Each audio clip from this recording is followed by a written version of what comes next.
Bonjour. Dans cette vidéo, qu'est-ce qui vraiment est bien nécessaire? Je vais vous parler de quelque chose que toutes les femmes vivent plus ou moins à un moment ou à un autre. C'est l'examen des seins que l'on appelle la mammographie. Et la question que je pose, c'est est-ce que cela est bien nécessaire que ça nous fasse mal? Parce qu'il faut bien quand même reconnaître que se faire écraser de cette façon les seins, ça n'a quand même rien de très confortable. Donc je m'appelle Binge, je suis experte en technique taoïste et femme papillon.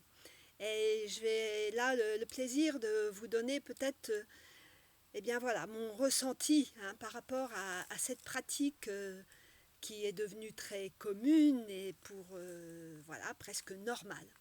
En fait, par rapport à la mammographie, pour tout vous avouer, peut-être je ne devrais pas le dire, mais il y a un certain nombre d'années maintenant, ma gynécologue me disait si, il faut absolument faire une mammographie pour avoir un repère, voilà, pour avoir un repère.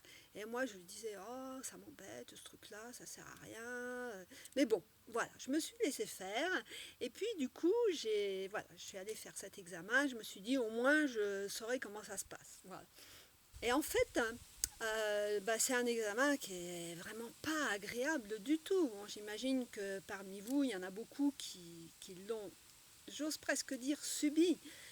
C'est vrai que poser les seins sur cette plaque qui souvent est glacée. Alors bon, si on fait ça en été qui fait très chaud, admettons. Mais c'est vrai que face à rien d'agréable. Et puis quand en plus il faut se faire écraser littéralement le sein, est-ce que vous pensez que c'est quelque chose de normal? Enfin, moi je me dis, mais il y a tellement d'autres façons de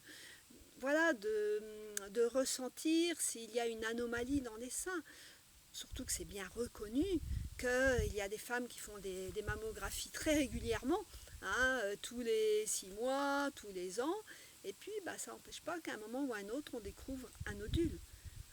Donc moi ce que je conseille vraiment, c'est à chaque femme d'apprendre à sentir ses seins, donc les masser.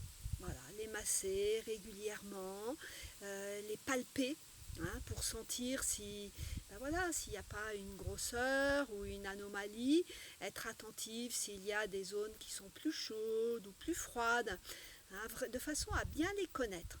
Et puis bien sûr on peut aussi ouvrir un livre d'anatomie pour savoir comment est-ce qu'ils sont fabriqués, leur biologie, leur physiologie, comment ils fonctionnent. Et vraiment, je pense qu'avec cette habitude de palper, de ressentir, à l'occasion du massage du matin par exemple, on va pouvoir éviter ou au moins aller moins souvent pour subir cet examen de mammographie qui est fortement désagréable. Bon, si vous voulez en savoir plus, vous pouvez me laisser votre adresse mail juste en dessous cette vidéo. Et puis je vous enverrai une autre vidéo qui parle un peu plus de comment s'occuper de nos seins. Donc je m'appelle Binge, femme taoïste et femme papillon. Je vous remercie pour ce partage et pour votre écoute. À bientôt!